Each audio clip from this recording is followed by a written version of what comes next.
Uh, we are roughly 9 minutes outside of hard start, and while we settle in and come to grips with the world of this coterie, are there any questions, suggestions, hypotheses, or corners we'd like to round off?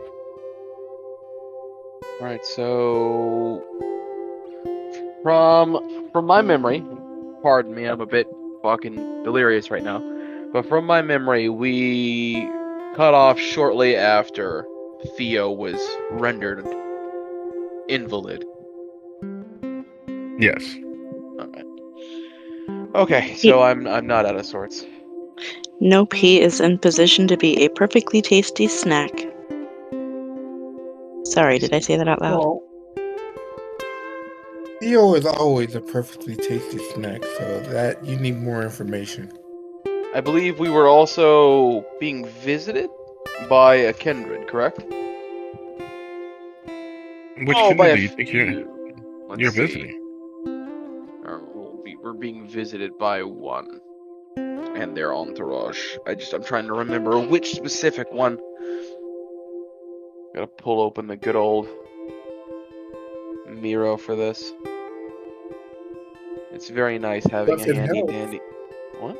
I believe it was one of the people who did not like Hestia very much. That's a lot of people. Wait, You're going to have to be more specific. Do you have any idea how little that narrows it down? It narrows it down by at least 4 people. I know 4 kindreds who do not have a problem with Hestia. There's Ryan. Hestia's. There's Theo. There's Miriam. Are you certain? I'm fairly certain, No. Ellie. Fairly certain. On the level of certainty, I am completely unaware as to which kindred it was that decided to meet and greet. Do you remember, Miriam? No. I think the name just fucking slipped right by me. I remember it was female, if it helps. It was a female and a male. Are you sure?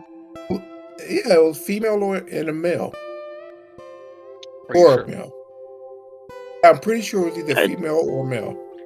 Are you sure? Are you talking about the things that possessed you? Because that was he, definitely she, they, them, it. Yes. Damn, I thought you were going to go down to the whole crescendo. That was... You started sliding just to spread your legs out and stop the momentum. Alright, let's see. I do believe this was like your possession was, as far as the coterie was aware, tied into that wonderful Hikata shit. Here she is. Sophia, I believe? Rosaline? That's the one who we were reflexively blaming for this entity. Yeah, that's it. Yes. There you go.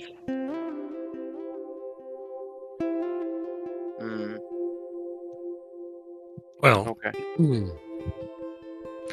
Not to put a kibosh on those lovely ideas. Truth of the matter is, we ended with a cutaway. We usually don't do cutaway and quick time scenes, but certain information should be filtering into the player's mind as a backup. Welcome, Hestia.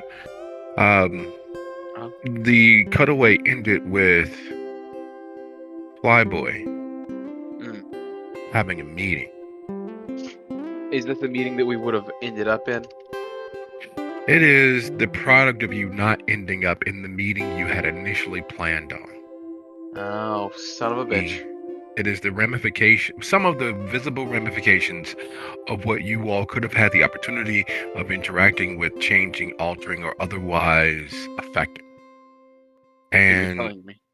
Continue. That moment that we shared through osmosis, as it were, of understanding that Flyboy was having a meeting and what that might presage in regards to what is in the offing for this particular coterie.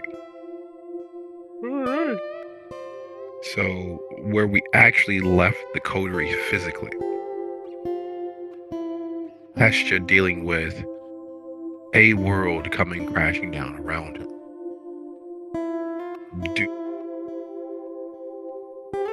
You cut out.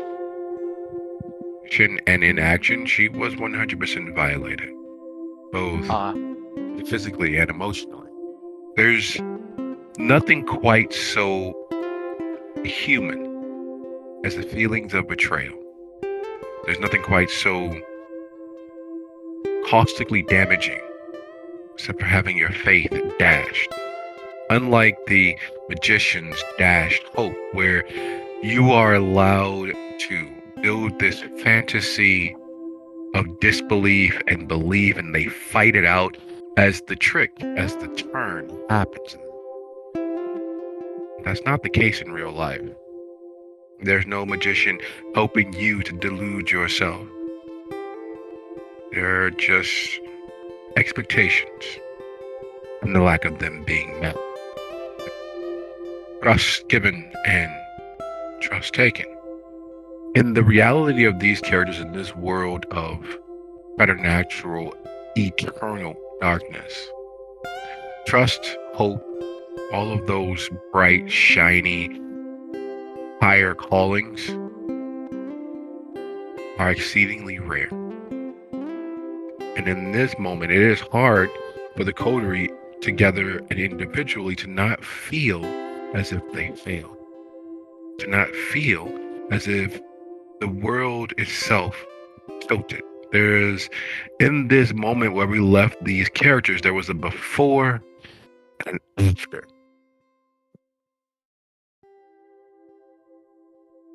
Theo lays torpid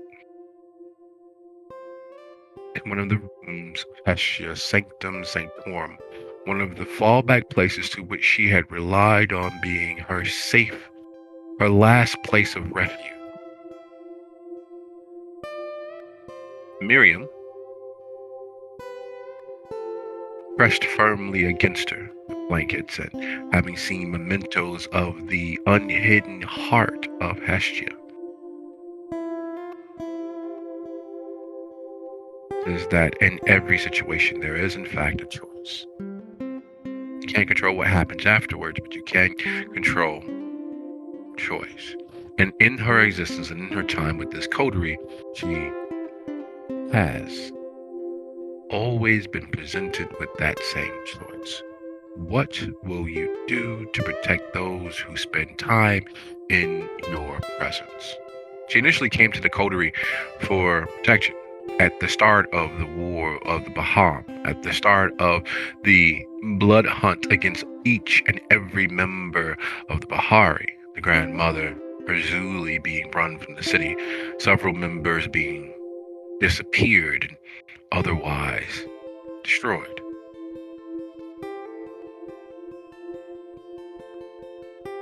We have Aaron. The truth of the matter is, there is a connotation in every westernized world of the kindred that paints the Banu Hakim as, well, those blood-crazed Saracens. Little is it known outside of the clan itself that there is a higher calling to which they hold themselves.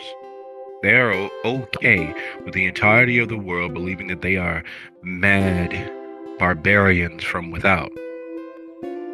It helps them to reach towards, to yearn towards their higher calling, which is balancing and standing as shield against all the darkness in their own hearts as well as those other kindred around them. They're not heroes by any shape, fashion, or form. This is not a matter of heroism and acts that will be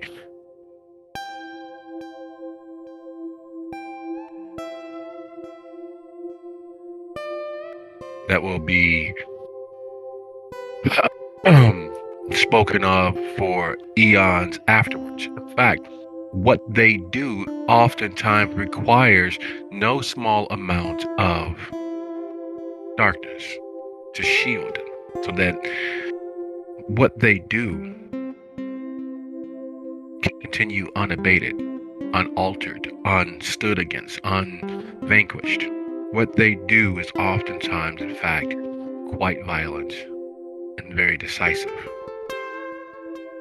Yet if everyone knew their higher calling, if others were completely aware as to what they actually viewed themselves as and lived as, there would be more interference. It would be harder to continue existing as they are. It would be hard to strive towards that better future. They are literally, as a whole, as a monolith, striving to change the world and make themselves unnecessary. And yet here, in this moment, in this city, individuals of their blood are trucking with the darkness, are stirring it up, are feasting in it. Or maybe not. Maybe it's another mission, maybe it's another task, maybe it's another calling just outside of the respected paths of communication and such. All of that to say, thank you all for being here. This is, without a shadow of a doubt, officially Soup City Sins, Sheltered or Saved, Episode 10, Tenebrism. Now, for those of you who aren't or weren't art majors, Tenebrism was a style of painting. It was around the same time as chiaroscuro, but it basically boiled down to a dynamically illuminated picture.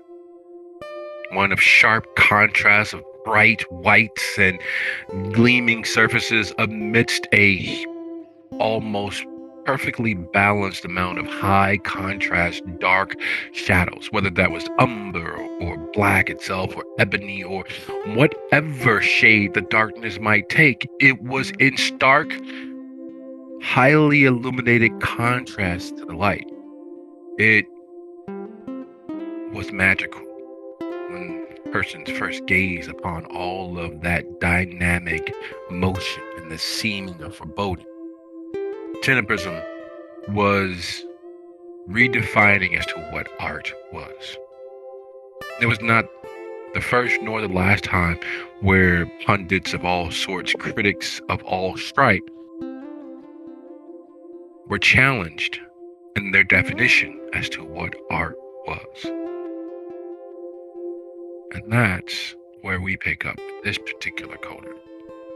Their myths, their legend, their state of being is, in truth, in complete and total disarray 97.9% of the time. In every way that matters, the myth of the shelter is a lie.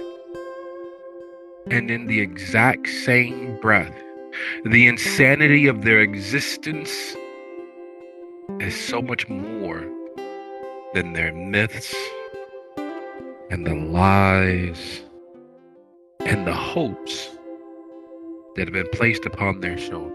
They stand as a symbol of anarch pride, and they've never been anarchs.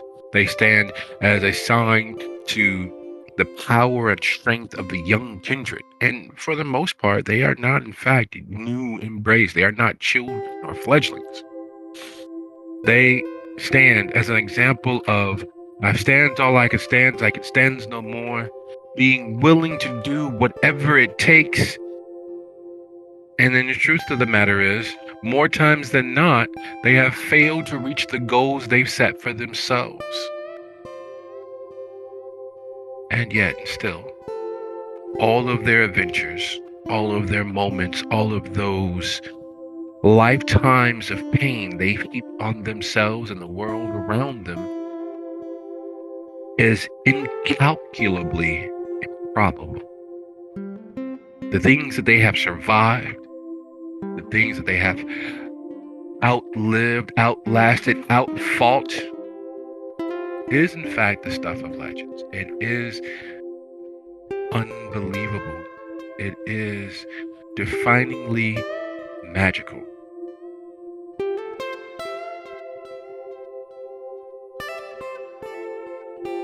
So we pick up moments later. Precious few moments later. The house. Aaron standing out front, keeping a watch on the area. The South Shore Country Club, the South Shore Cultural Center, sitting directly across, well, close enough to view. The lake battering the shoreline just to the east. You can hear the sound of the waves echoing and ricocheting off the buildings. The sound of the street, surprisingly busy, surprisingly active. Neighbors and visitors and cars and all sorts of quiet city hubbub happening around you. Inside, it is in fact as quiet as the grave.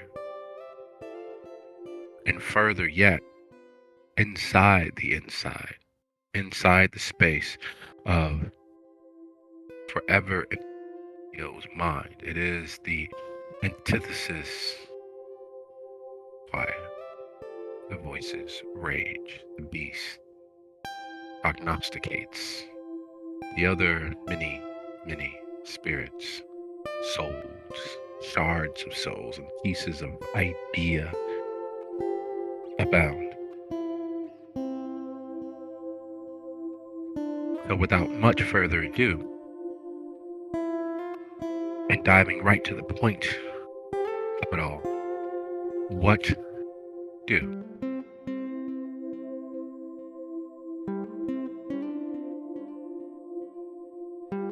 Alright, what do we do?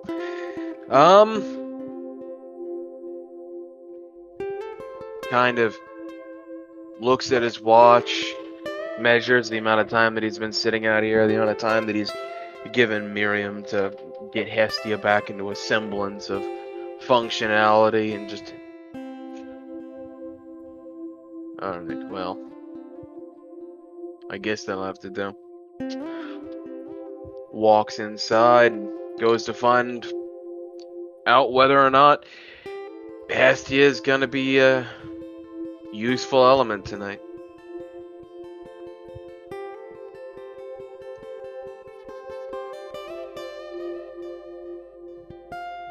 Hey! He kind of shouts, trying to get the attention of either of the girls. We all sorted back here, he mentions as he rounds the corner, coming to the doorway.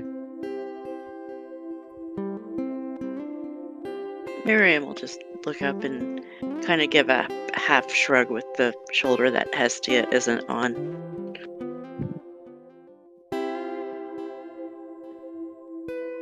It's at that moment, as Aaron rounds the corner, that it's almost like a switch is flipped. And angry cat is very much what happens. She realizes she's restrained in the blankets and starts trying to tear her way out of them. Whatever's holding her is getting torn the fuck up. People, blankets, it's all just, she's just hissing, legitimately hissing, and claws out, trying to get the fuck out of the blanket. If she could be climbing the ceiling, she would be.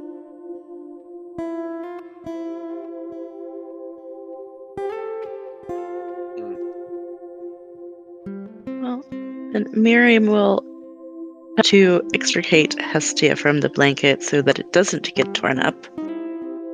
She would probably feel bad about that later. Just this spastic frenzy of movement with Miriam going, uh-oh.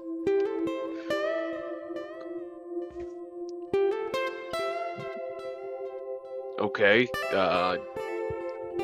is this... Do we need to knock her out too? What's going on? Just give her about 5 minutes.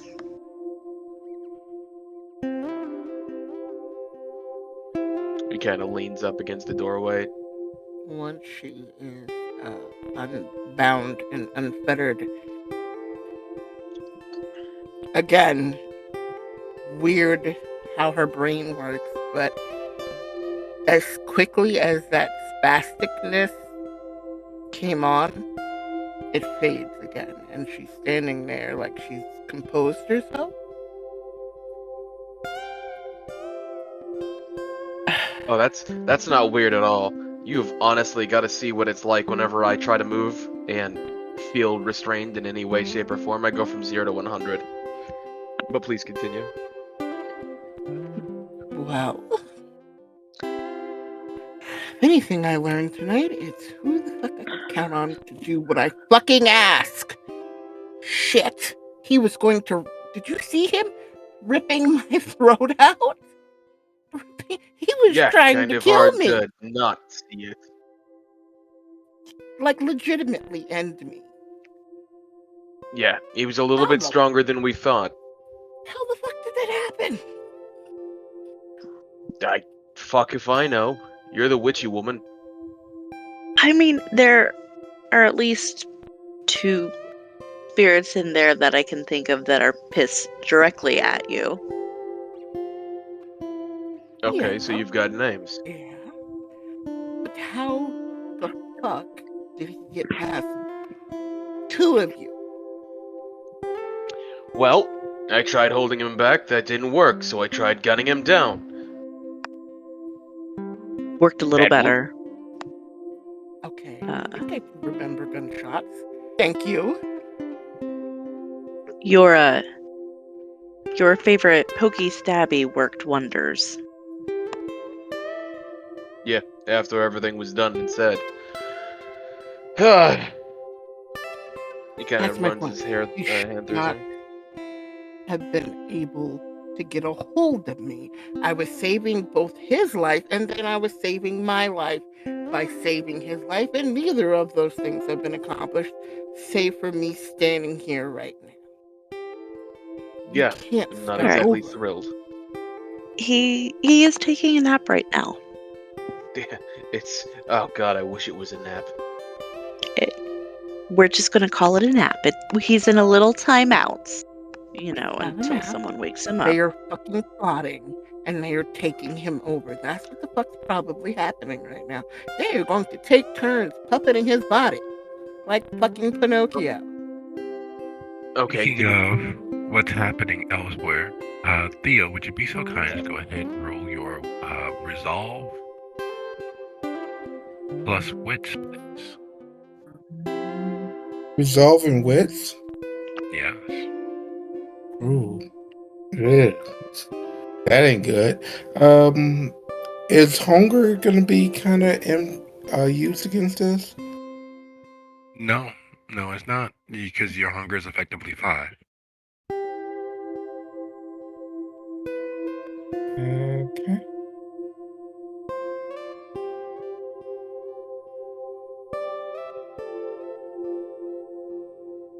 Do I put 5 or just leave it out as 0? Leave it as 0, or you can put it as 1. It's not gonna make a real difference. Well, it shouldn't make a real difference because it's not gonna be factored in.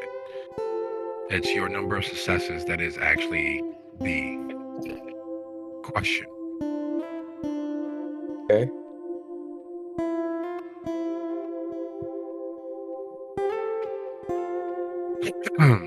While the storm wages and rages quietly in the conversation between Hestia and Miriam,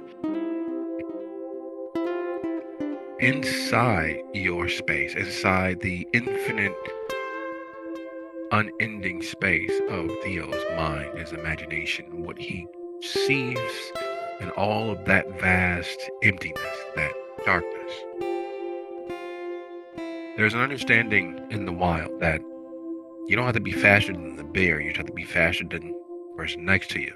Unfortunately, that truism holds no sway when you are both the bear and the victim, such as the case with Theo.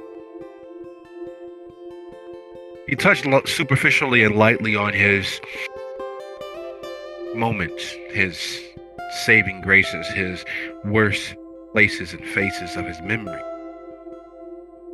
Touched lightly, he skimmed across the surface. He touched on something that didn't really move him. It gave him a insult to his pride, but it wasn't something that struck a chord that ran through the entirety of his being. Take a moment and embrace that space, because that's where Theo is. Almost as if time is irrelevant and he's back there once more. He's back at that first actual emotional wounding that ripped his heart out. He's back there fresh-faced and baby skin soft. No calluses grown up to protect his ego. No shields arranged to ablate the damage to his pride. He is just there. And while he knows it's happening, while he knows it's in the offing, while he knows what happens in the next 15 minutes from that moment, there's nothing he can do to stop it. And the entire time, he's having a color commentary from a here, this is where, and then a waspy blonde woman with glasses. Oh yes, this is exactly where we will enjoy the best. And there's the scruffy faced, white-haired, thin blood. He doesn't even know who he is, but lo and behold, there he is watching and commentating, and there's nothing Theo can do to avert what happens next. Speaking of what happens next, so your plan for what happens next, Hestia, Miriam, Aaron, you're coming to grips with whatever is for you. Ryan's just... What exactly can we do about this? Your ritual failed. How do we kick this thing out of him? Well, in theory, it should be easier to complete without someone trying to run us down. Okay. Yes.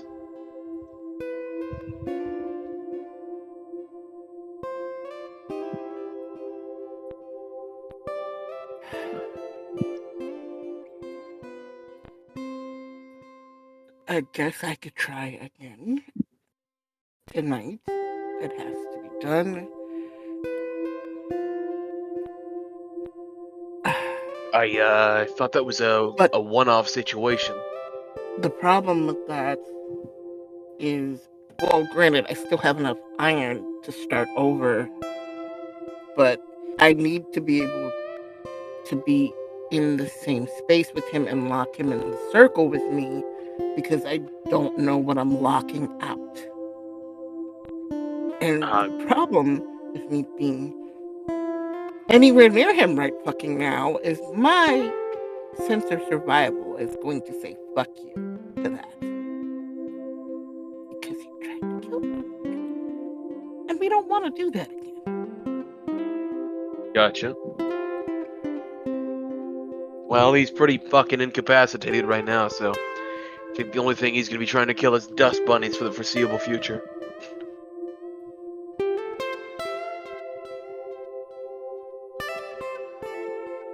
But regardless, we gotta get something done. I don't know how to fuck with ghosts. I know how to fuck with people.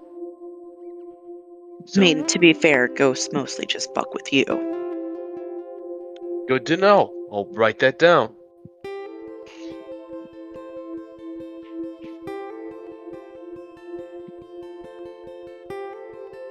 Go on.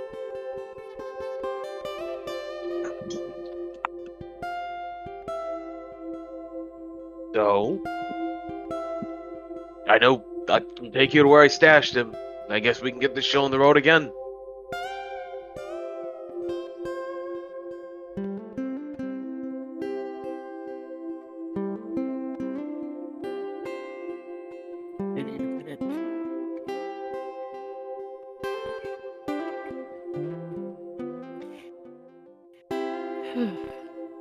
Storyteller, would it even be worth it trying to start again?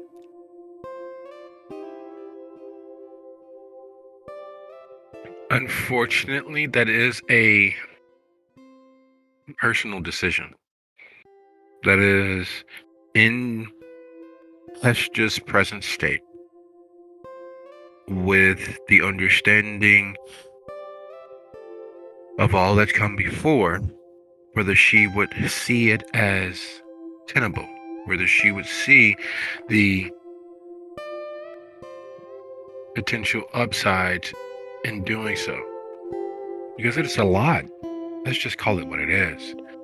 While you've all, on several instances prior, and most assuredly after this moment, will have beings in the world attempting to take your blood, take your life, to take your soul, to steal your forever.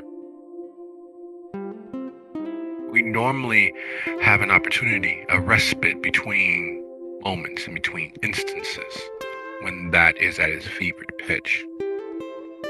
You all have stared down charging mad lupines. You all have reached into the void of forever and been transported halfway around the world and twice past the length of the country. You've all swam with sharks of the spiritual world. You've run with wolves.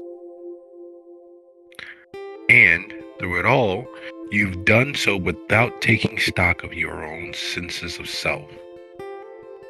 You've done so with, well, gosh, I'm just doing my job. The indomitable will of the American peoples, the pride and sensibility of being tougher than what's around you all. But the truth of the matter is, there's only so much scar tissue a person can accumulate. There's only so many instances and brushes with death before it begins to feel like a memory. A vision of your future, a predetermined outcome.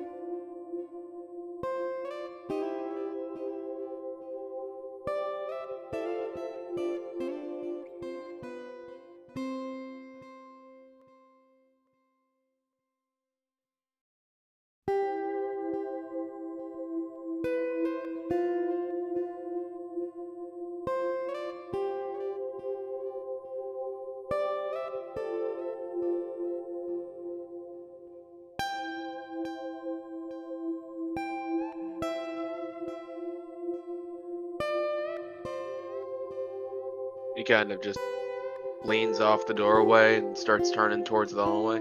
Alright, well, gather what you need. Follow me.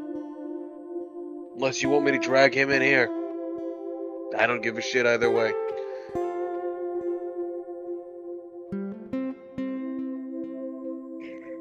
A bigger space might be beneficial.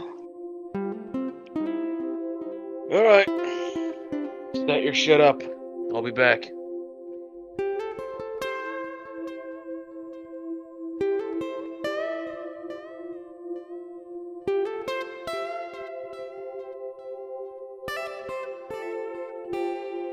And I suppose, unless prompted to stop, he'll go and collect the comatose form.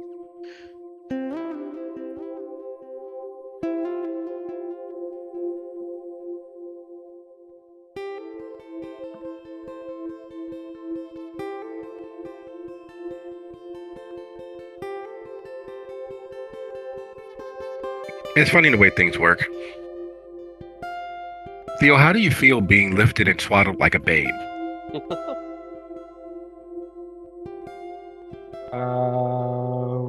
Theo would not really care at this moment because he has other things to worry about, namely He does. He does. Right at the moment of impact. Right at the moment of impact. That moment. The one that we won't touch. The moment that who he was stopped being who he is. Right at that moment where that knife's blade of betrayal where that knife's blade of emotional pain cut through the heart of him.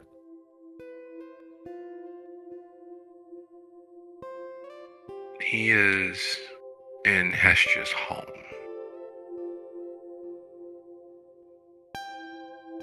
He knows it's Hestia's home because he knows what her environment smells like. He knows where he was. And he also knows what she feels like in his head. And he knows that he is in Hestia's home. He knows very much what that moment previously was. He knows that even as he's physically survived it, as he's renegotiated who he was into who he is, that a portion of him was still very much there.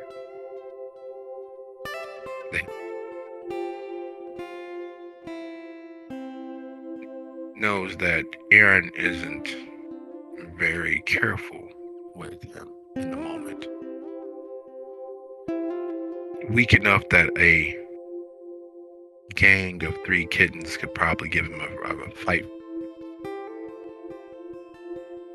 He watches as Aaron closes the distance towards him, like the execute. Being missing is the black hooded cowl and the axe. There he is. There you are. While not swaddled and carried like a babe, the question still stands. How does he feel being manhandled?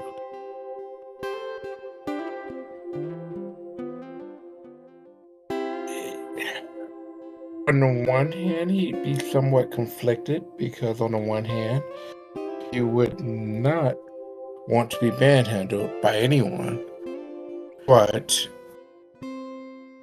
And he knows that he's powerless to do anything about it at this exact moment.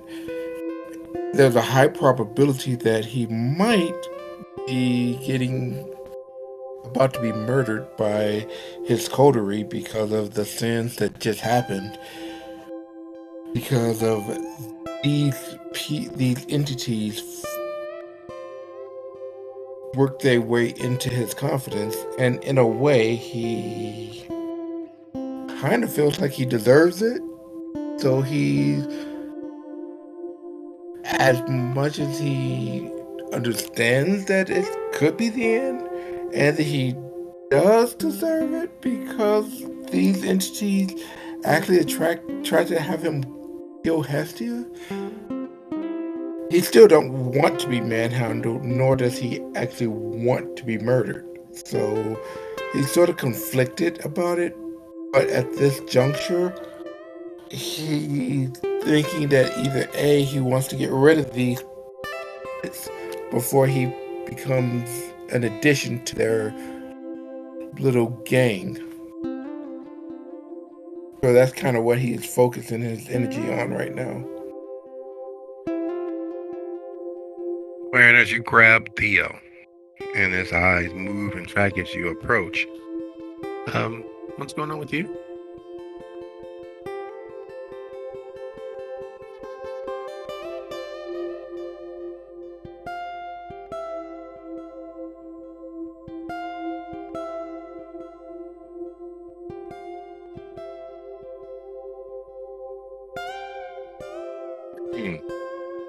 Aaron?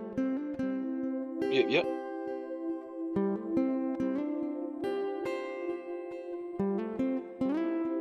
What's up, champ? As you go to retrieve Theo and his eyes track your movement. Oh, fuck. Is there anything going through your mind and through your heart? Yeah, he's not doing too hot because he failed to keep Theo from hurting Hestia, which in turn has led to Theo being stuck like this. And what they're doing to him, keeping him locked in there, unable to move in his own body, it can't be defined as anything but torturous. And that's because he fucked up. He could go out of his way and try and pawn some of it off on Miriam just not doing enough on her part, but that'd be childish, that'd be petty. He shouldn't have been such a arrogant dumbass to think that he could manhandle somebody just because he had in the past. Should have pulled the gun out first, should have put him down first. Then he wouldn't have had to stay like this. But instead, and those are the thoughts that go through his head as he just walks over and crouches down, locking eyes with the still corpse that is Theo, that was Theo, that might someday still be Theo. And he just kind of... Sorry about this, bud. Hopefully take 2 works better than number 1. And then we'll, kind of haphazardly gestures towards his lower body, get you up and moving again. But, for now, you're going for a ride.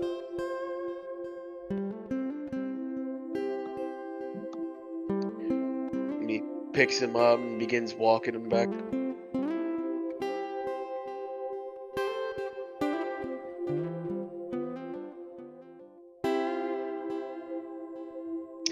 The constant repetition of could have done more, can still do more, could have done more, can still do more.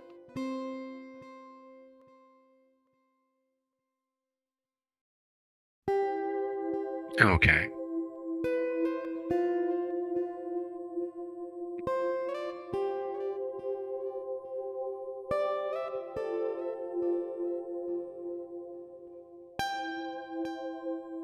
And comes back with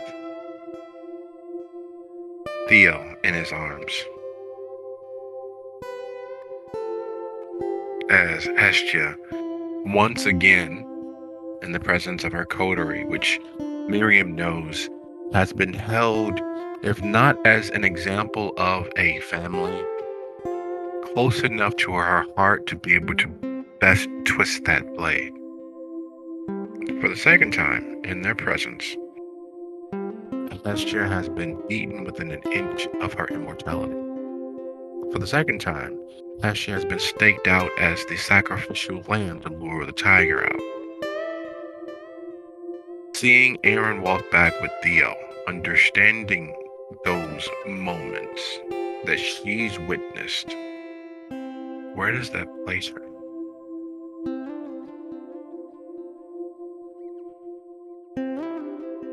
Oh, she is going to plant herself right in between the two. Not that, she's a great bodyguard or anything, but, something in the way.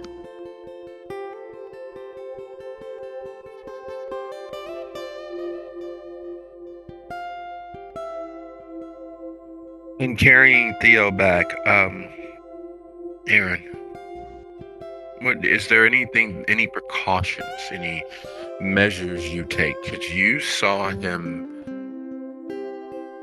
moments ago, eyes frozen and locked toward the sky, something else speaking through him. You've seen Kindred in torpor before, the eyes moving, the limpness of his limbs is not torpor at all. Oh, shit. Alright, well then...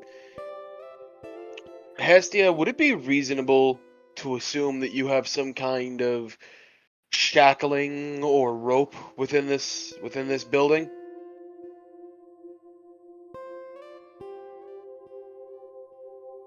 Despite how absolutely horrible she feels right then, having re-put all this back together, she smirks at him. I didn't know that you were into that. Yeah, But well, yes. he's still kind of moving. Yeah, where is it? I got it. She'll turn around, go to one of the bookshelves, and at the base of one of the bookshelves, what looks like a fairly unassuming chest or footlocker, unlocks it, and there are heavy iron, but not the iron they would have needed for the ritual. Oh, so this is like machined iron. Machined iron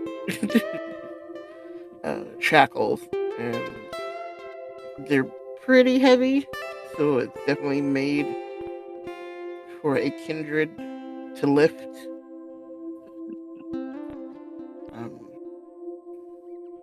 All right, And there should be toss like him here. anchor bolts I'll get on him the strapped floor. in. Wait, these are bolted to the floor? Yeah, people get squirmy in a ritual space, and she carefully pushes the work table that she was using slightly to the side so that you see the eye bolts or the bolts where it hooks into. Oh. Great. Okay, well that makes this easier. You get it. Miriam is just going to arch an eyebrow and smirk a little bit.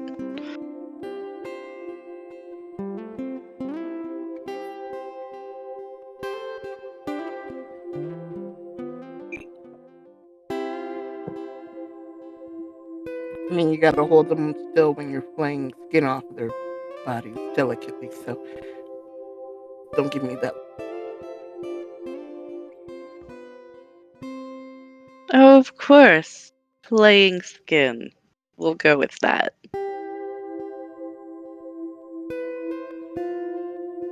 There's a ceremony that is 100% disrespectful to the indigenous peoples. It is a mockery and inversion of a Sundance, which is literally the hooks being driven through the flesh. And instead of hanging by the skin of one's back or chest as the sun moves, muscles twitch and jerk in response. And it's a rodeo, a testament to one's own stamina. The kindred version of it, or to be more specific, the Bahari version of it, instead of just going through the skin and the superficial muscle structure of the back or the chest, it is driven through the victim, which is always mortal or thin blood, into the space between the ribs and hook around the ribs on each side, perfectly and purposefully on lower ribs that are not designed to withstand the weight of the body that are holding them. So as the ceremony commences and the exaltations are begun, and the kindred and the Baham, the living mortals not chosen as sacrifice, dance and wail, fornicate and frolic beneath the person, their weight causing those ribs to tear free, causing a rain cloud of blood to erupt in a spray and a mist over everyone who's taking. The idea of skin being flayed brings up the last time Miriam was able to watch such a ceremony, to be part of the endorphins cause the victim to not feel how grievously they're wounded.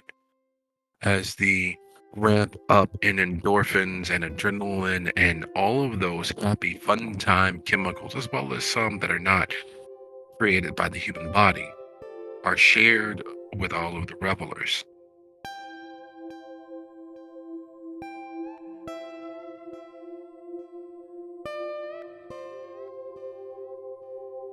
Dancing at the edge of her imagination and memory, you get the shackles and the mention of flayed flesh. And as strong as Theo was, is, it's very hard not imagining how long he'd last, how long he'd been danced before his vitae erupted into a rain cloud of mist raining down on all of the revelers. He'd make a good sacrifice. He fought hard. He'd make a good sacrifice because he'd last long enough for everyone to be at the apex of their artificial and natural chemical release. He'd be a good sacrifice because, well, England's of ownership for what's transpired.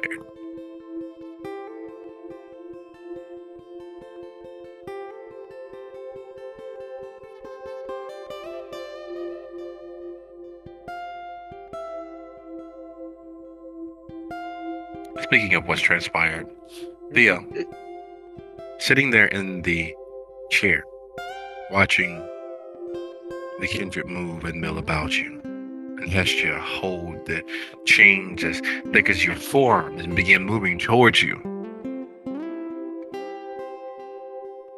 All thoughts of recriminations aside, there's a natural survivor's instinct. There's a very real effort to restrain the urge to fight for survival. It's in every living being. It is hardwired, almost as hardwired as the urge to procreate.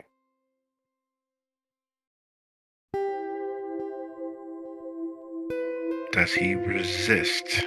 Does he sit idly by as what he has made of himself seems to be on the cusp of not existing?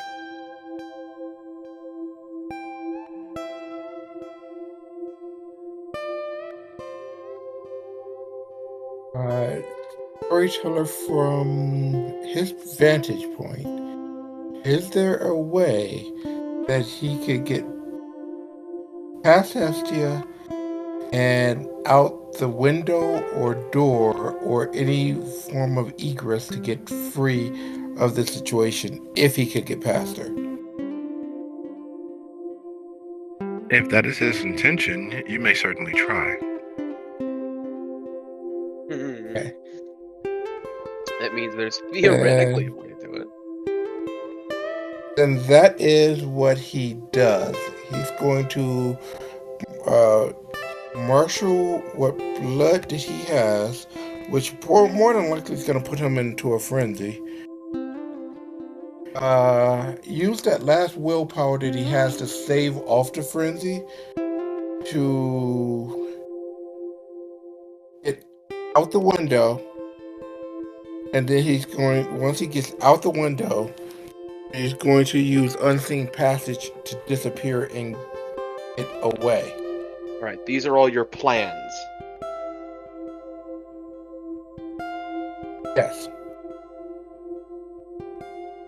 So, as Hestia closes, would you be so kind as go ahead and set the DC of the scene as you leap to your feet with a dexterity plus athletics.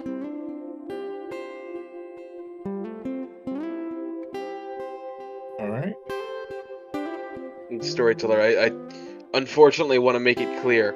The initial reaction of Aaron when the incredibly hostile creature starts moving again is to draw the pistol, since trying to hold it down doesn't work. Understandable.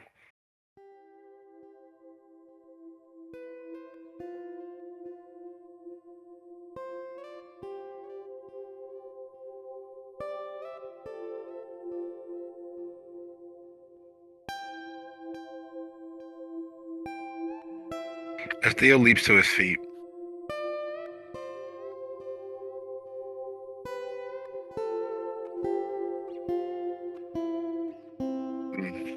a cornered animal resting in his gaze. As Theo leaps to his feet,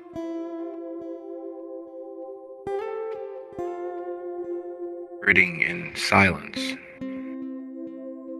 As Theo leaps to his feet,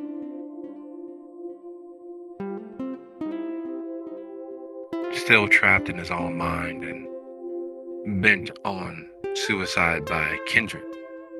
What is it that you all are doing?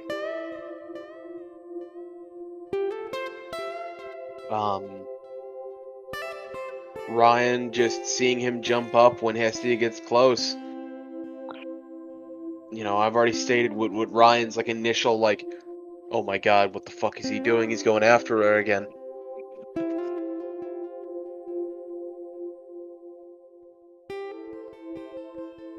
Mary is just going to do her best to jump in the way. Oh god damn it, fuck you. I mean Aaron. There is that. You gonna try and jump in the way, you said? You know, put herself between, the crazy monster guy and Hestia. Gotcha.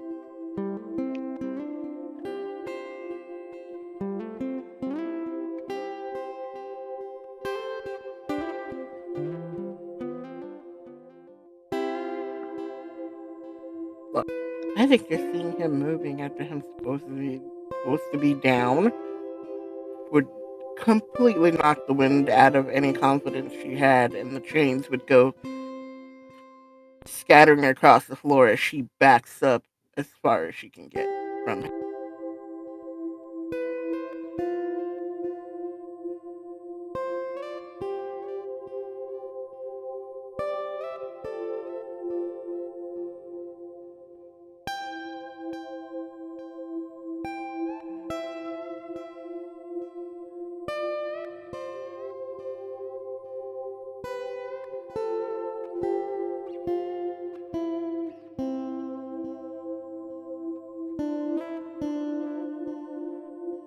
Alright, so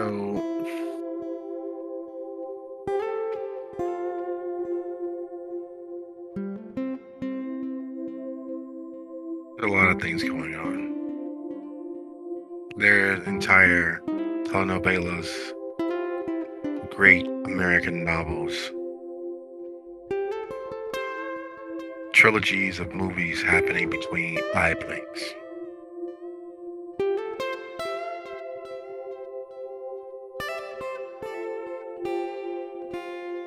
Leaps up.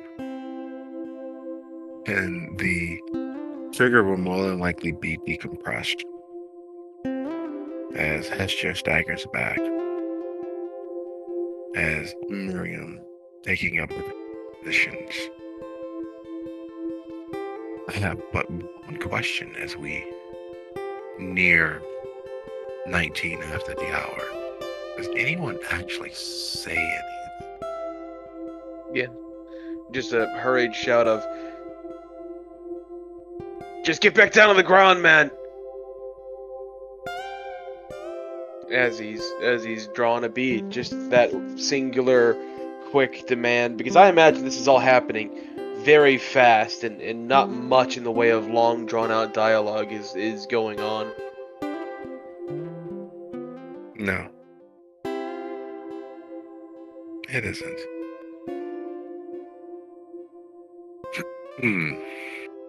It's just screaming, no, no, no, no, no, no, no, no, no, and she's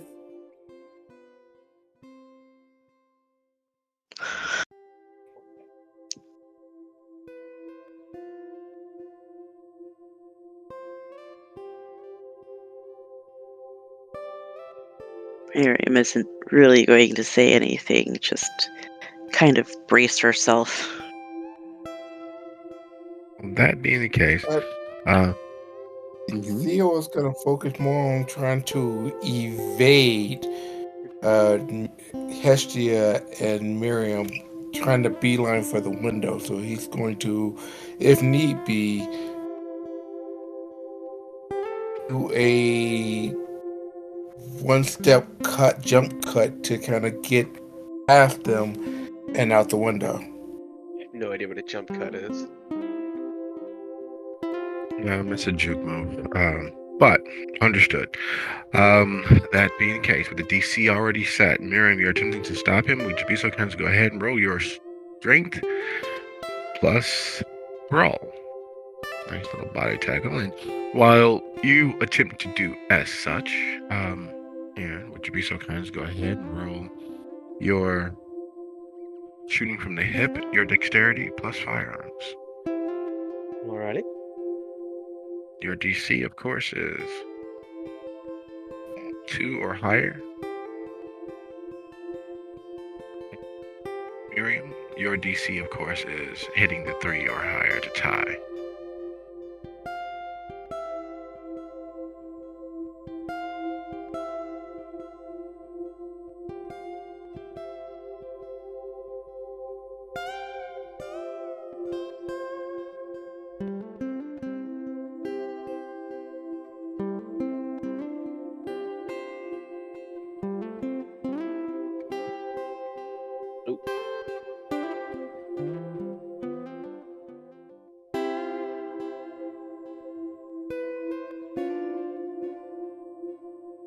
Well, no.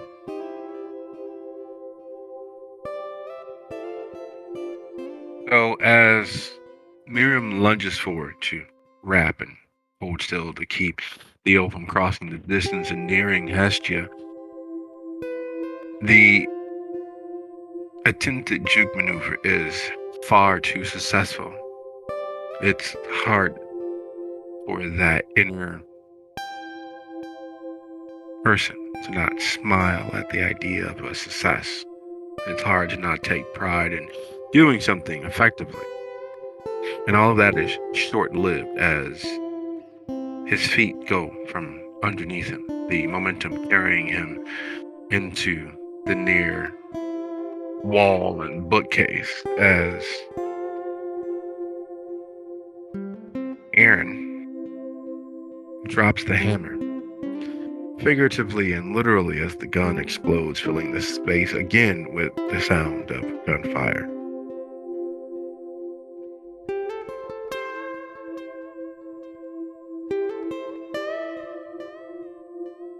God damn it, why didn't you just stay down, man?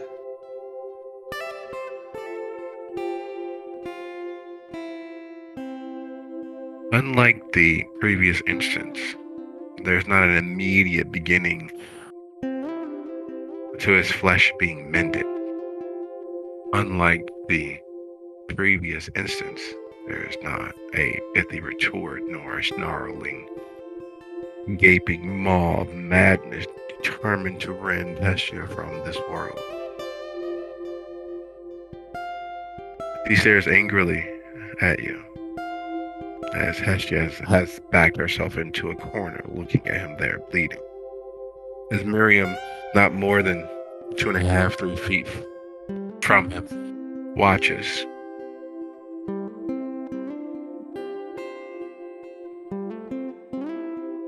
There is a immensity, there's a momentousness to the end of anything. Everyone can feel it coming. Everyone has expectations for what closure might look like. Everyone, preconceived notion. Much is enough. Where the line is. In cases where those expectations are put forward, front and center, in those instances where hard conversations are had by persons with unbridled forthrightness, as tense and destructive as the end of things can be, it is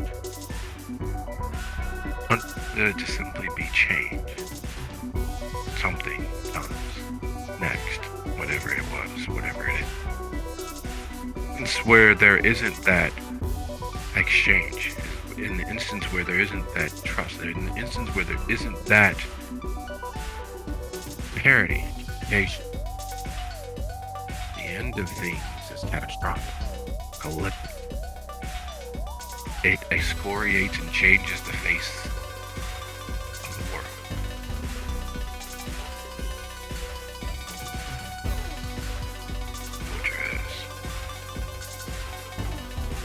Watching Theo, not the souls inhabiting, but watching Theo begin slipping from this coil. Not the legion of angry wraiths, not the beast-ridden, intrusive of thoughts giving flesh. Friends. Just Theo. And it's 26 after the hour. Let's take a quick 10 and we'll be back at 36 after.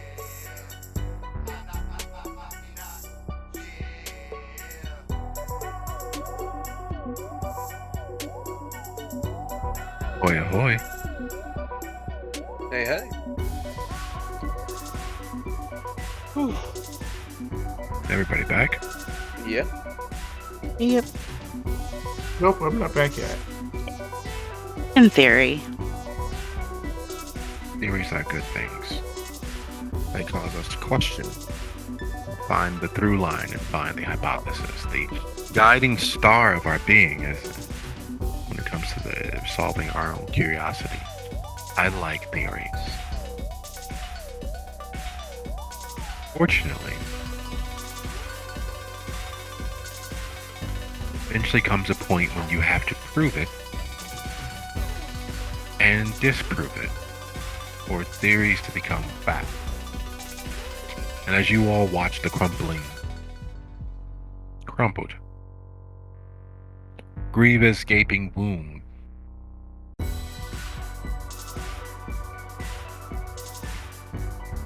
cohort that was Theo fall, as once again your spaces rock with the effects of violence. So once again,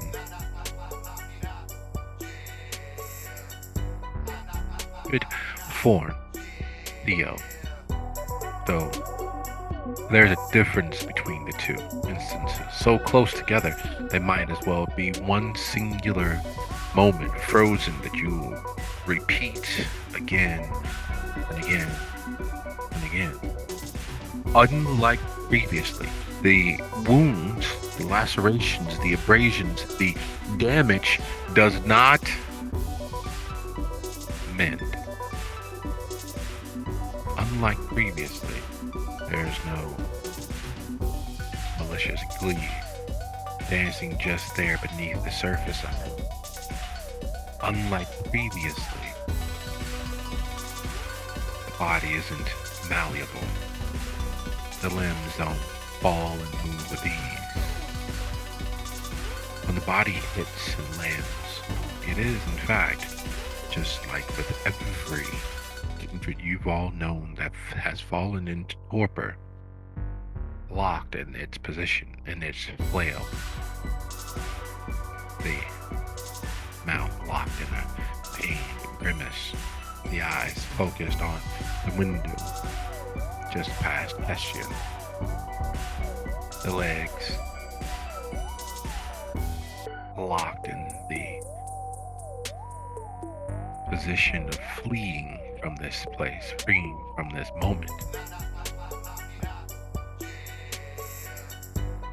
There's a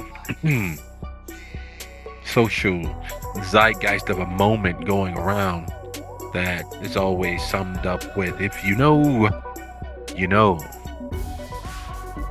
And as the three of you stand, lay, sprawl in response to what, was in the offing, it is completely and 100% true.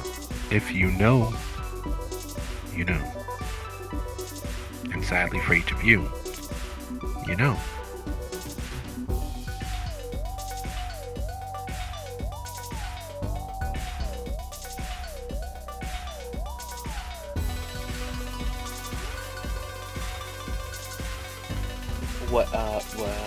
What specifically?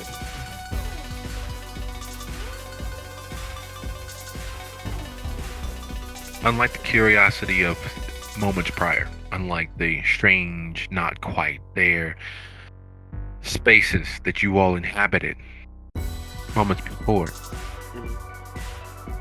you know that corpse, that corporate form,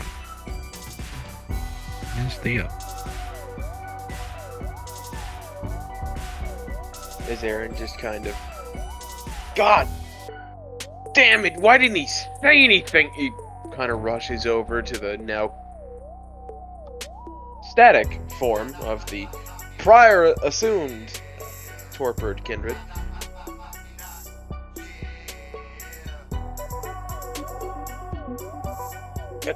Hestia, can you tell if it's just him in there this time, or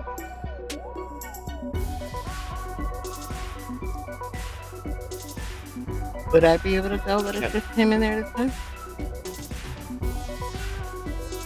You can take a guess, but the only definitive is a definitive proof. Scientific method is testing until destruction, testing until you find the fail point. There's no way to test.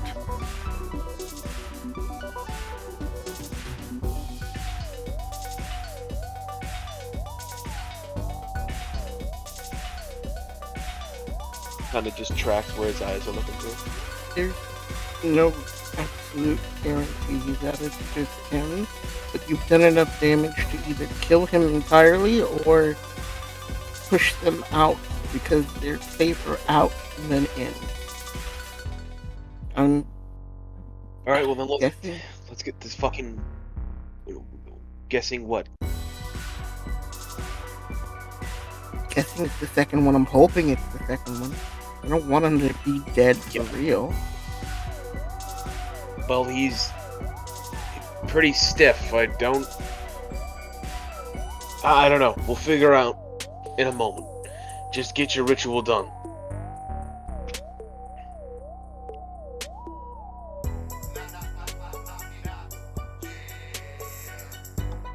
Then once you got that done, we can wake his dumb ass up and ask him why he tried to go out the fucking window. He did not get the window. They, again, realizing I am a danger to them, decided he should go out the window. I guess, yeah. Miriam is just going to go over and look in his eyes. Just kind of as she's now over here, Aaron's gonna make his way over to a chair, a crate, something, just plop down with a sigh and begin loading the cylinder again.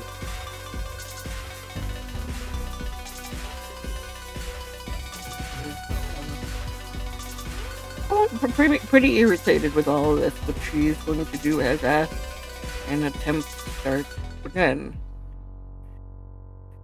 If they can finish it, then maybe he would this time be protected from them coming back if they could bring him back. And if it doesn't work, then they'll have an amulet to protect somebody again.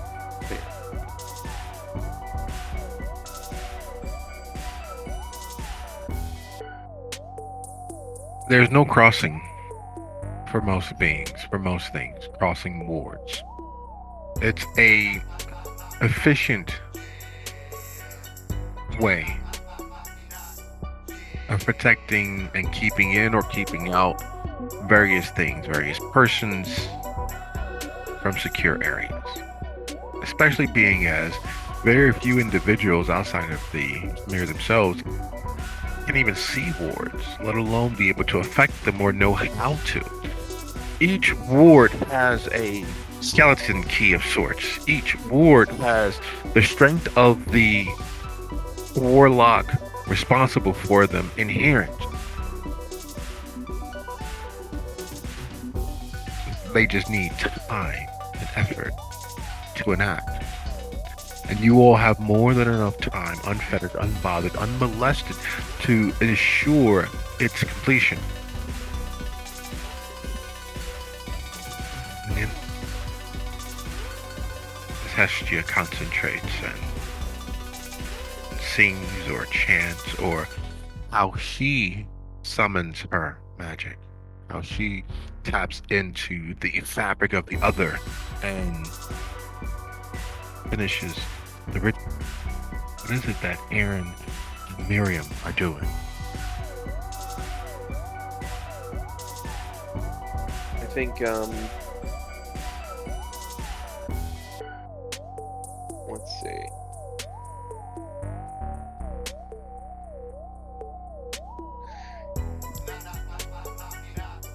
Yeah. He's just gonna be kind of somewhat muttering to himself as he's trying to run down, like, alright, who the fuck owned that case? Who the fuck owned those dice? This had to be some kind of setup.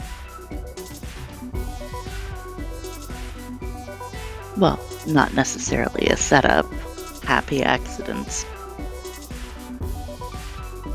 No one showed up after it was broke. No one gave a shit, which means it was meant to happen.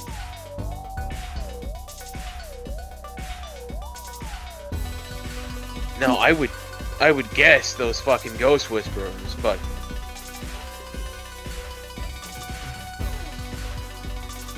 Well, would rather yes. concrete.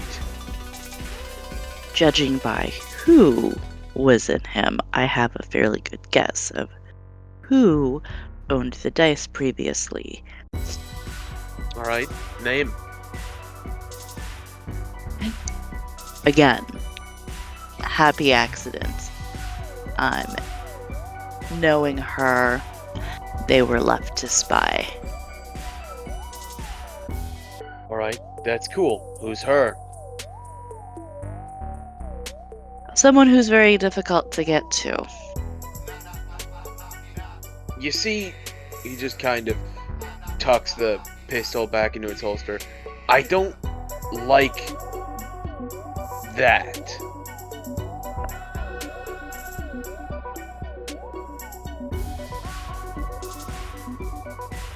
I mean, no one likes that. But she did run with us for a while. And there's a reason why you won't just give me a name? At this point, telling me that she's tied to this shit and riding with you guys for a bit is enough for me to figure it out on my own. That's as they are and whatnot.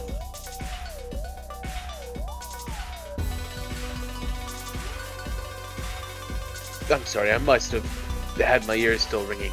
What? They are a whatnot? That's, you know, Yes. like we owe them. Okay. That's cool. I'm pretty sure putting up with their bullshit ass fucking ghost possession thing more than pays that off.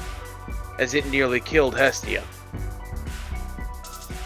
I mean, that might get us out of it, but probably not. It's not like I'm gonna go run them down and shoot them, Miriam. Miriam will arch an eyebrow at him and then flick her eyes over towards the person who is currently laying there as a corpse. He gives her the exasperated, are you fucking kidding me? Did you want Have I finished Hestia to now? get jumped again? Almost. Did you want Theo to rip her to shreds? No. Then why are you casting judgment?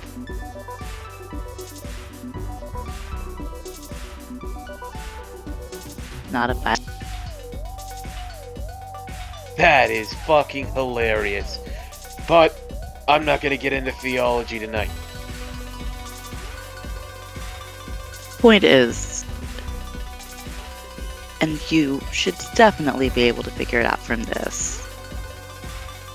She took us under the umbrella of her associates, while she will gesture towards wherever Hestia went and herself, were being hunted.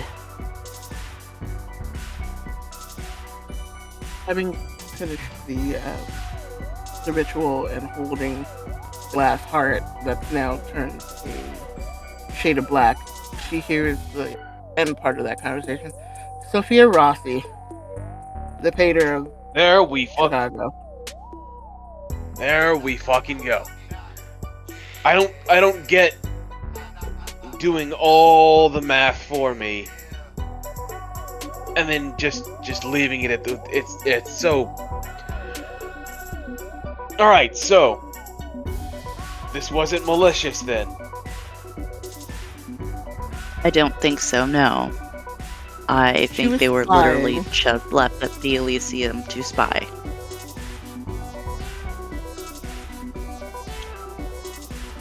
Gotcha. Of course, she will again gesture towards Hestia and herself, have some history with some of the little ghosties that were in those dice.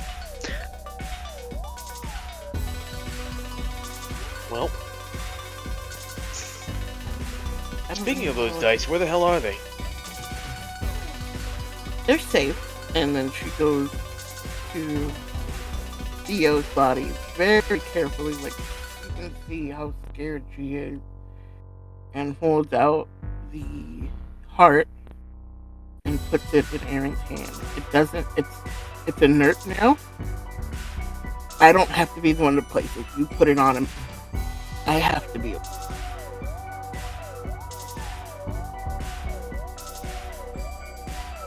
As they're doing that, Aaron's just gonna. Now, Aaron I will slap think it around his neck. it's pretty fair of me to say that those things, they're a bit more dangerous than just a spying implement, right?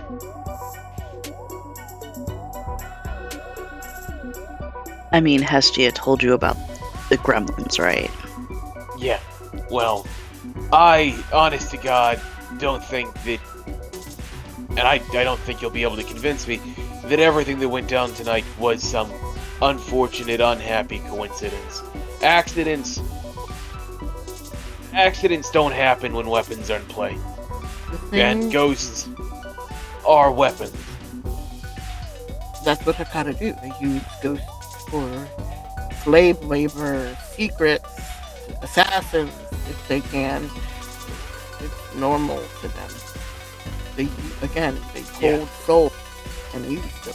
The thing about, I'm pretty sure one of those spirits was Sylvia. Sylvia was a Tremere. Who better to spy on other Tremere but a Tremere? I still believe it is not an accident that they ended up in the room with us, and that Theo ended up finding them. Hell, they may not have been meant for us, but it's not exactly looking pretty. The more that I think about it.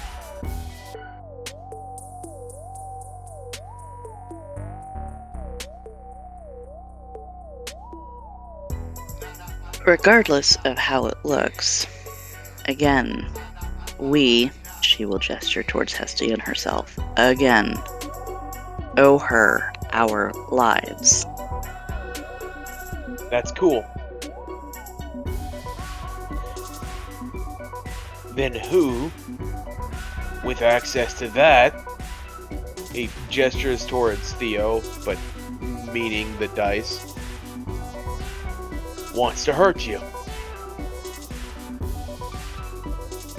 And I know there's a long fucking list. Let's just try and narrow it down. I mean, are we talking about just this week?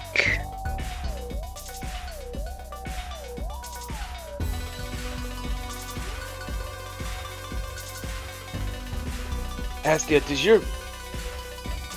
He kind of taps on the wall. Does this have protections from those things?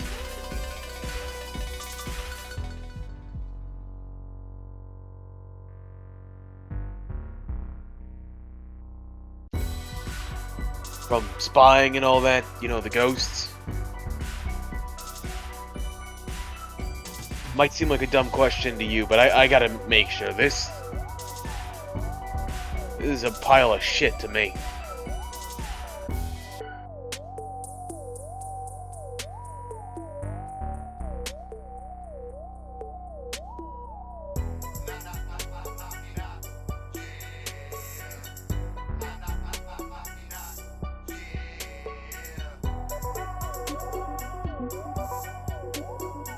That's just thinking really, really hard because pretty sure she warded her place against spirits, but isn't quite sure whether that'd be strong enough to keep wraiths out, which are strong.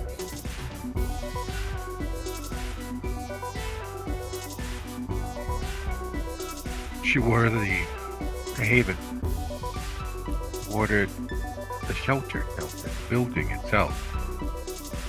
No one knew it was here.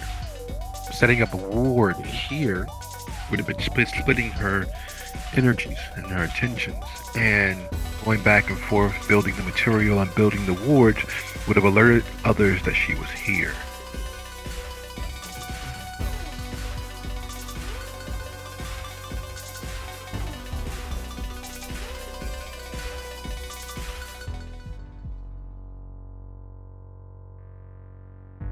I think the puzzled look as either a I don't know or a no. In the case of an I don't know, I'm going to assume no.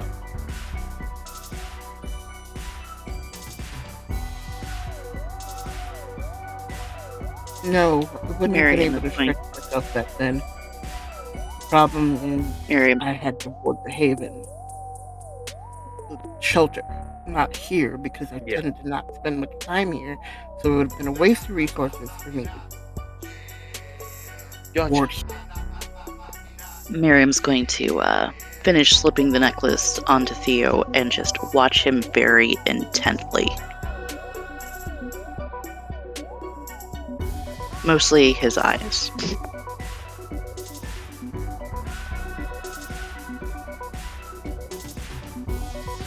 Oh.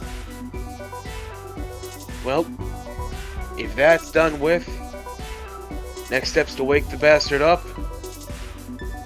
Miriam's going to put her finger on her lips and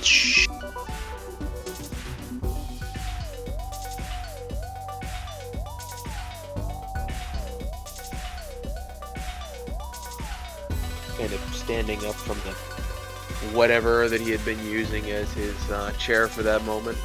He'll take a few steps forward just to get a better look at what she's doing, but leave a sizable gap between her location and his, just so he doesn't accidentally fuck up whatever she's doing. she will lift one of his lids and watch his eyeballs themselves.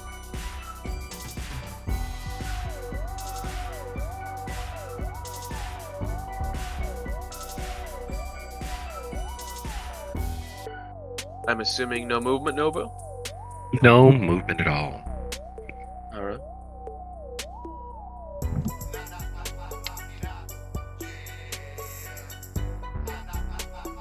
Okay. Do you want me to go get a Sharpie or something? Miriam shake her head and frown.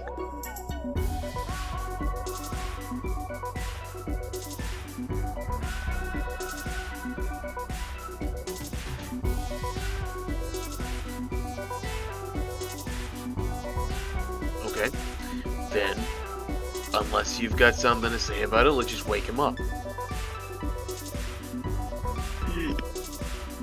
Let's take him to the shelter to wake him up, one of the guest rooms. Alright, but I'm not driving this time. I had a hell of a time going up and back.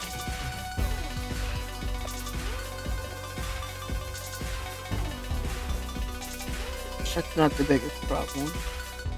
Unless your blood is Then strong what enough is? to bring him out of torpor, I don't know who's going to do it. Because I can't. Which is why I still have a assistant or I still have a Nand in my fucking trunk. And I can't wake her because my blood's not strong enough. When somebody's been torpored, you need very strong and potent blood to wake them. I don't have it. So unless either one of you have it, I don't know how we're supposed to do that. Can't we just get it? I mean, we could call in a favor, but we'll figure that out when we get there. Can you carry him out there? And she'll give Hestia the look of, hang back for a second.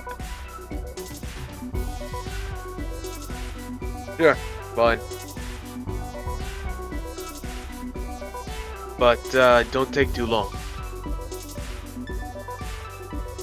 Nah, just want to tidy up a little bit. No one likes coming home to a dirty house. And then when he's out the door, she's going to lean down to Hestia. It's like, I think you might have been dreaming. Even after the necklace was on.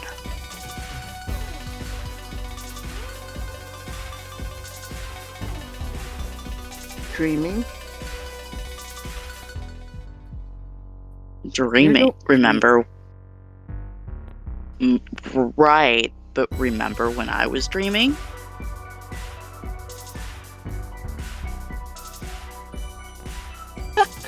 That's not good. So even though we pushed them out, or majority pushed them out, there's some sort of lingering door back in. Lingering door, or more of them than we thought.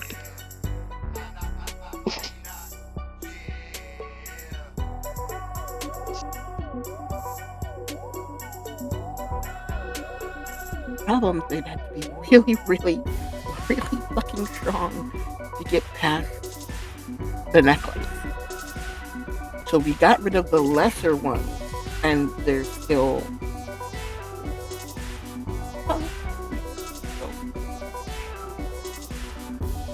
And we're gonna take him to the next and wake him up. Yeah, this can't possibly. Okay. Well, as long as he's there, at least Moore's not getting in. Ooh.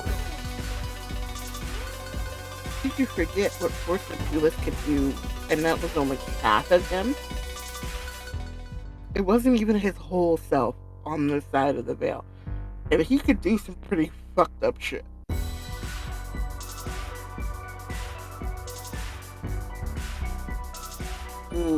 Fair. Though he did like me, I think.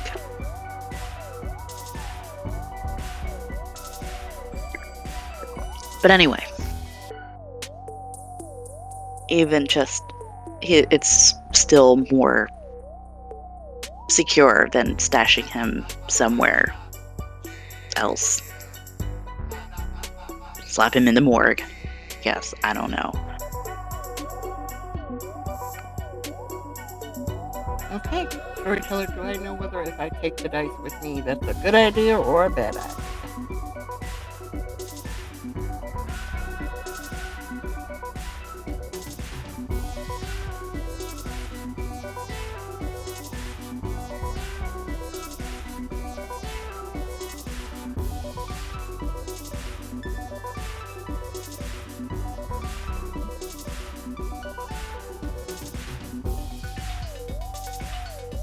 So the drive from South Shore to Rogers Park, who's doing it? Who's manning the wheel?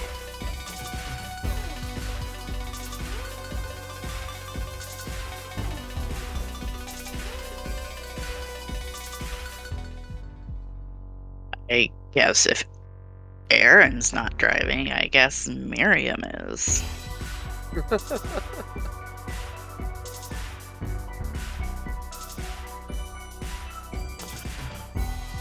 What is Miriam's composure? It is 3.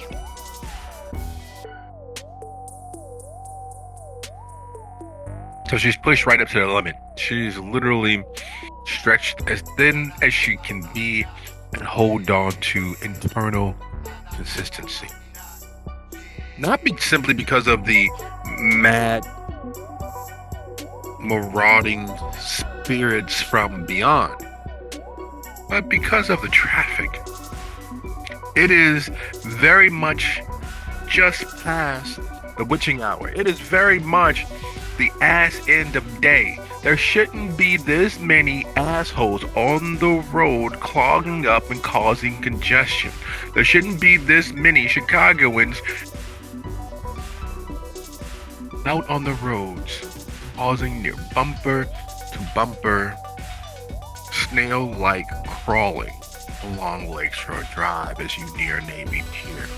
Yet, there are. It wasn't bad enough.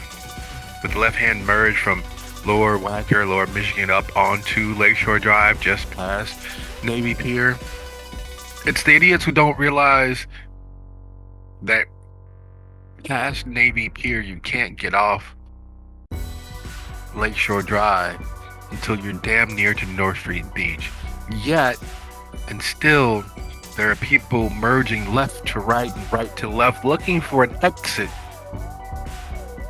in this bumper to bumper crawl, daring anyone and everyone to so much as scrape the idea of their vehicle. The lake looks beautiful.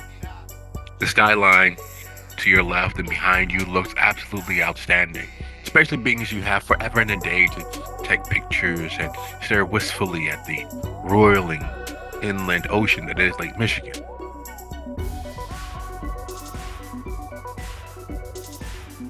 While the spirits, the wraiths, the tense moments inside Hestia's abode of abodes, crude,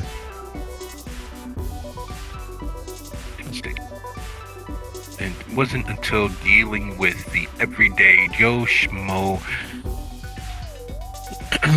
drivers of Chicago that your patience was on its last grip. One says that rubbing is racing. It is also, unfortunately, traffic in Chicago. It is a full-fledged contact sport, a contact blood sport, where being ahead of the car next to you by so much as 2 millimeters means that you are winning at life. So people jockey for their positions. People, at the merest touch of a turn signal, speed up or stop moving so the car can merge and stare at the other drivers, clearly communicating you fucking idiot without saying any word whatsoever. All of that to say, you all finally arrive in Rogers Park. You finally merge off of Lakeshore Drive and Sheridan and make the left-hand turn on Morse and make your way across towards the shelter. Same signs of poverty, the same signs of a lack of wealth, the same signs that let you know that you've moved from one strata of economic standing to the next and back again.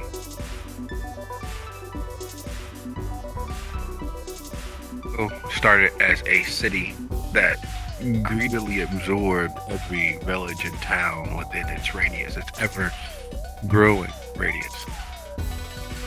Not much has changed. Neighborhoods are domains unto themselves.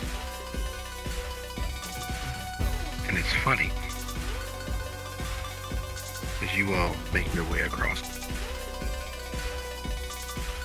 For Hestia and Miriam, it very much, as you pass St. Jerome's there just to the right on the north side of the street, it very much feels like you're going home.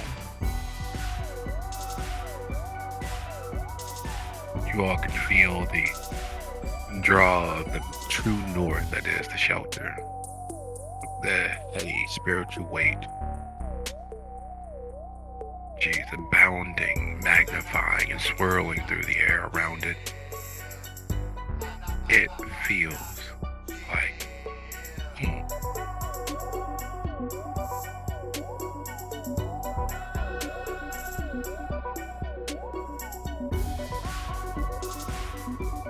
For you, Aaron, drawing closer to the shelter again. Perfectly honest, feels the antithesis of that. it feels like you are suiting up for the World Series. It feels like you're suiting up for the Super Bowl. It feels like you are suiting up for the Met Gala or the Academy Awards. There is this thrumming of energy that your initial run here and back, you felt it, but it wasn't as annoying because there was no one else to respond to. It was just you. Maybe it was just the nerves of dealing with Theo, and maybe it was just the nerves of knowing that not only our spirits are very, very real, but they're not all just demonic spirits. And not knowing that they existed in the state that they existed in before was peaceful, pleasant bliss. Demonic, infernal spirits, bad, cool. They just want to lay people low. They don't have particular plans. They don't have agencies of their own thoughts and feelings. Knowing that they do, knowing that they are as fallible as mortals, living and undead, the unfortunate reality check. Yeah, he's gonna be going through some good old Banu libraries the moment he can.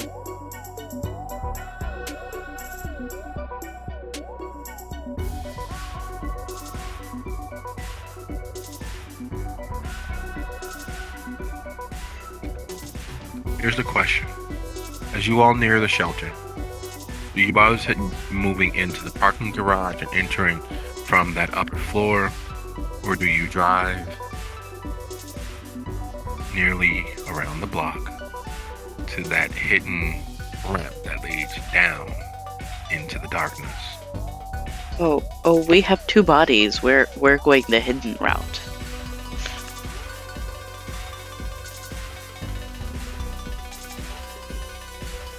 Aaron, you know where the shelter is. You entered the shelter previously. The fact that Miriam turns north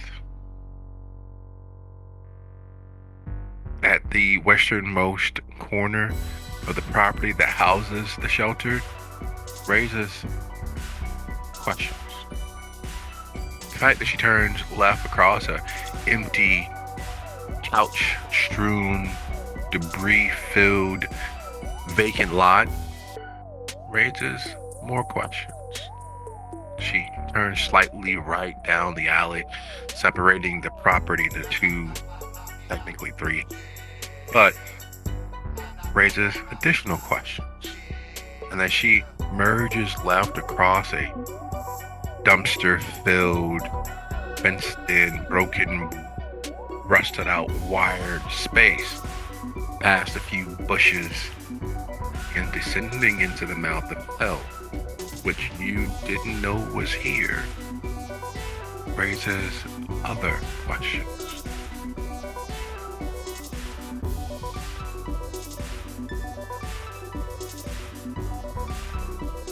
Hey, Miriam, not to question your driving, but where the fuck are we? We're just about home.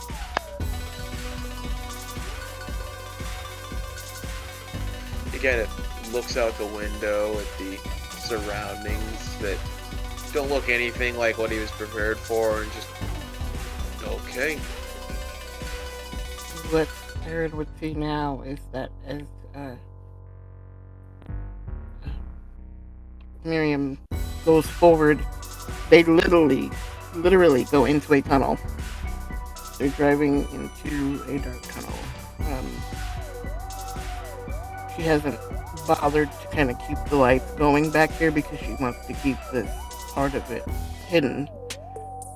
So as they go down into the tunnel, it's probably a good 100 or so feet before there's those like yellow soda lights giving the tunnel any sort of light.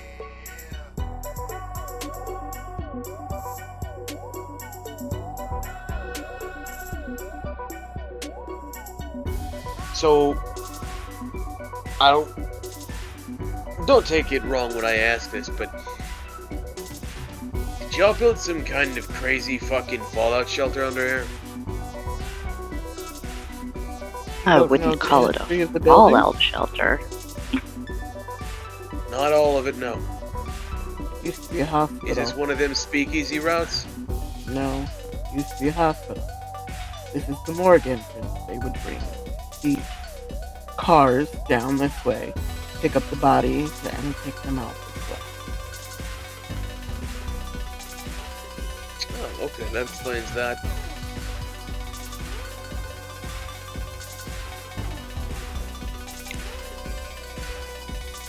It does.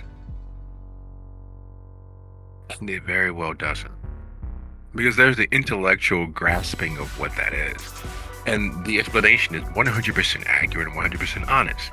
Yet seeing the rusted roll cage, seeing the slightly raised, rusted iron flat delivery bay, seeing the stairs that very much are nothing more than several stair steps,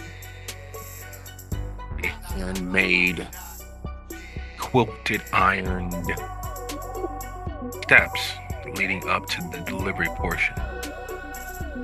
Realizing that even with the wane yellowed soda lights, that more than 2 feet in front of your face is all but a guess. You looking at the delivery bay directly underneath those lights are hard pressed to tell what color that actually is.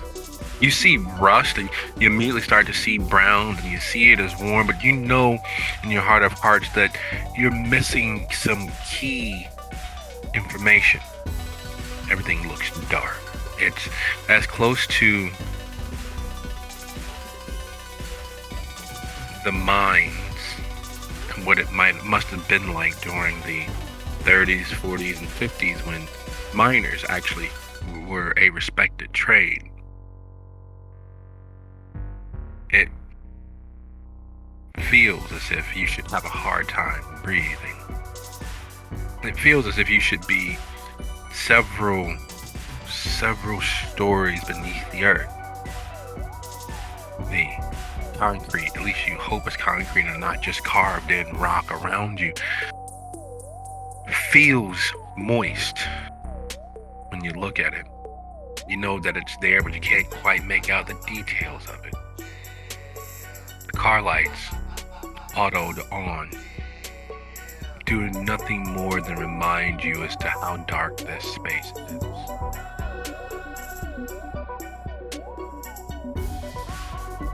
I take it you've made some modifications then? Very few, but some, yes. And before she gets out of the Kind car, of fucking has to ward. throw up sense the unseen.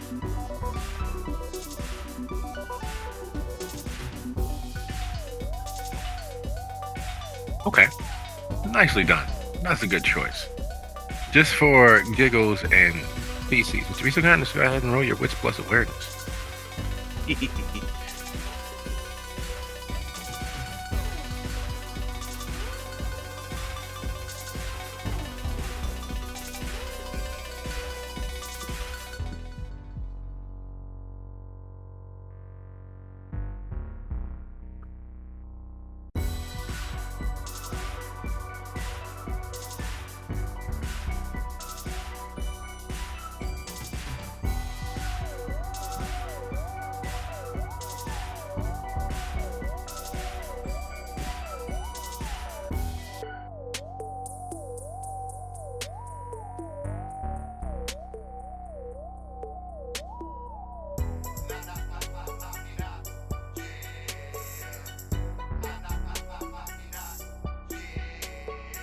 Staring into the dark is quite natural for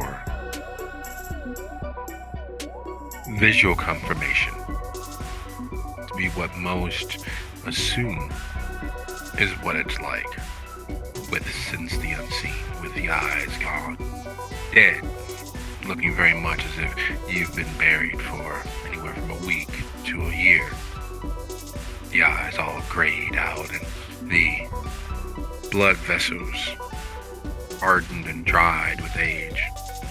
The slick moistness that everyone looks past when looking at every other eye around them. That small little membrane of moisture and mucus, non-existent. The eye sounding like dry bones as you look left to right. That click, click, click move in their socket. But there's more to it than just visual.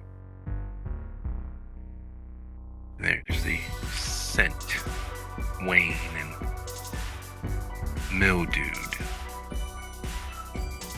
There's the sound, the skittering. Hundreds of souls all about you. There's the chill that crawls over the skin as things move past you and move through you. It's the real power of the shelter. It is the epicenter of several ley lines and dragon roads and veins of the earth's power, ebbing and flowing and roiling, and you're standing next to a waterfall without any ear protection. It's been a very long time since you've bothered to behold the fullness that is the shelter. You've gotten accustomed to the feel of it. You've gotten accustomed to that constant pressure on the skin. The need to take a steadying breath every time you enter and exit. But it has been a very long time since you've beheld what it looks like, what it feels like in truth. And while others might grow scared or fearful or angry at being so close to something so alive with very dead power, again, it feels like home.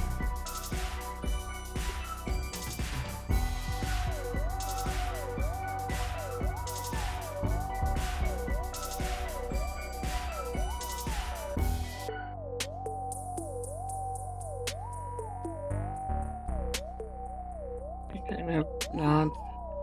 I just wanted to make sure we didn't have any unexpected visitors. I don't see any. Yeah. I don't feel any. But we aren't inside yet, so I'm gonna keep this up until we're safe. And she carefully gets out of the car.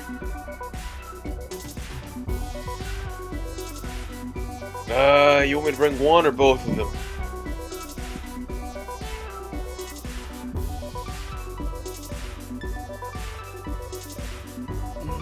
Both, please. There should be a wheel table just on the other side of the entrance. Wait, you talking about a gurney? Yes. Yeah. Alright. Alright, I'll go looking for it.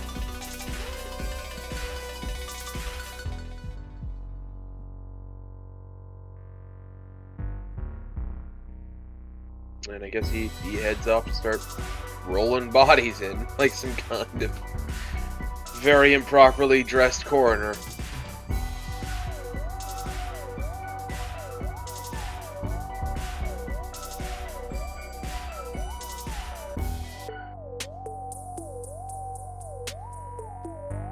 Being as she's the one with the active sentient scene, I guess Hess will take the lead so that the other two can be behind her.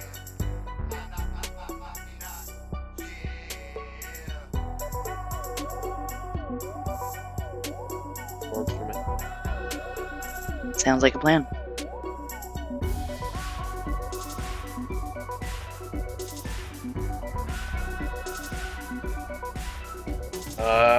They're like a fridge or something. You want me to throw these in?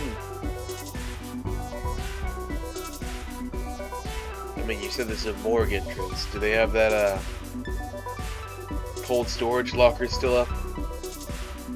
Or have you done away with them? Yeah, we still have a couple. Fun!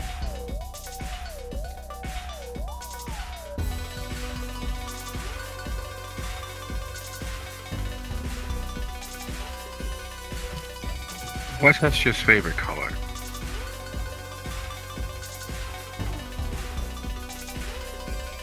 I hate to say it, but it's the same as her last name.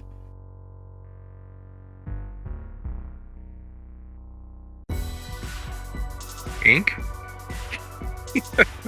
No, green.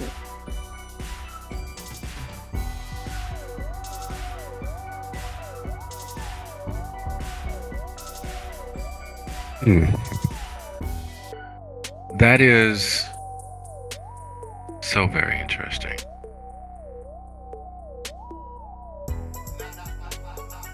A lightly swirling aura around Theo, moving from black to silver to blue and finally settling on a sparkling green, moving through various hues from the yellowish all the way to the closer to the blue, green, and black, interspersed with various different hues of shades of permutations of green.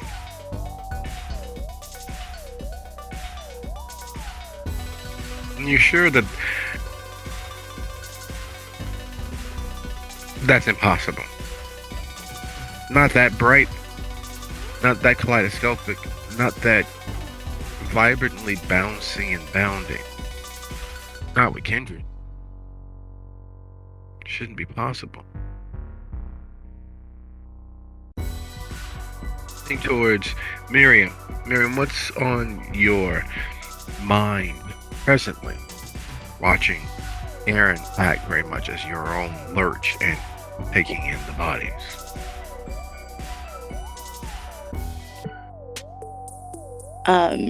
She is actually, in spite of everything, just happy to be someplace that feels like home.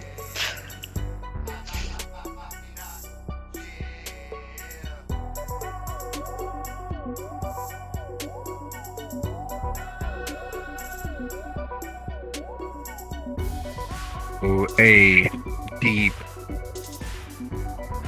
vermilion-esque red pale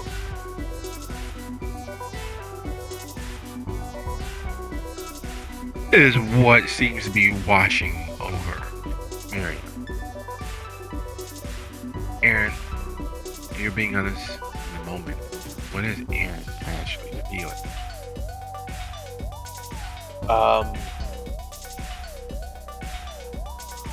Probably a lot of irritation, anger. He's wanting tonight to go right at least once. He's wanting something productive to happen that isn't just them fucking bumbling into a cluster every 15 minutes. And he's kind of despairing that these past couple nights have been a very swift example of the slippery slope. Oh, most assuredly it has. It's amazing how close to vermilion the red that is about him is. And while both hues and shades are predominantly taking over the space around him,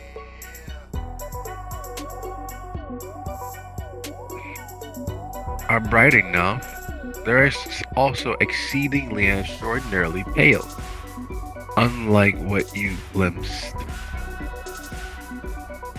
on Theo.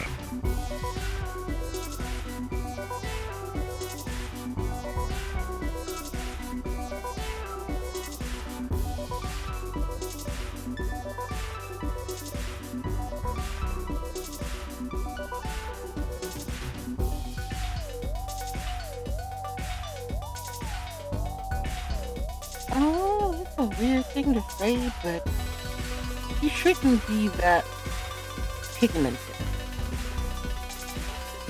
I can see y'all's auras, and his is swirling. swirling mix of dreams, and they're so bright. And it's usually only that way when they're human. So I don't know what they promised him, and he shouldn't be alive, but his aura is going alive. Well, he certainly ain't fucking moving, so I don't know about that alive bit.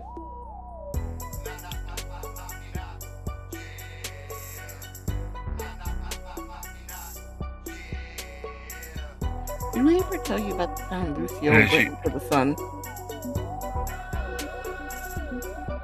No, but it would explain why he's missing. No, it didn't kill him. No, he's fine.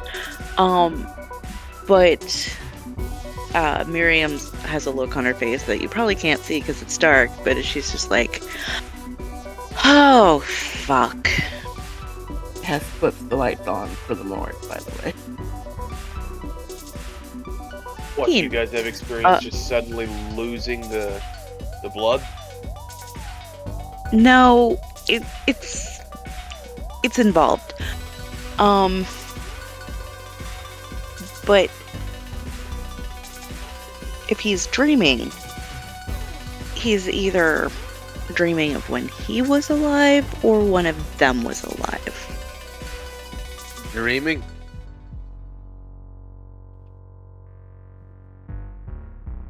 Yeah, it's a thing. Didn't you know?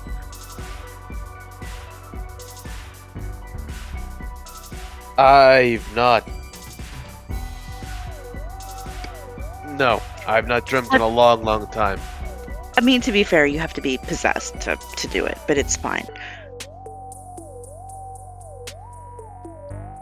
Okay. Fun. So more bullshit's happening to him than we thought. Or than I thought. I guess you two already know what the script is for this. There is a playbook to everything, even if it's thrown out, even if it's reinvigorated and renewed in a different sort of way. And this is no different than that, because as you all conversate, as you all converse, as you all deal with the ramifications of all that's come before, Theo hears you all. There's nothing he can do about it. Theo sees you all. There's nothing he can do about it. Theo experiences a world of all previous decisions. All of those moments that have come before that led to now. And there's nothing he can do about it. It's there. A victim of fate, chance, choice, and consequence. I'd like to thank you all for a lovely episode. Look forward to seeing you all next week. Good night, everybody. Woohoo! Good night. At some point, Theo, we need to go and do something to progress the overall story, you piece of shit. I'm sorry for shooting you. Well, the story did progress about 2 hours.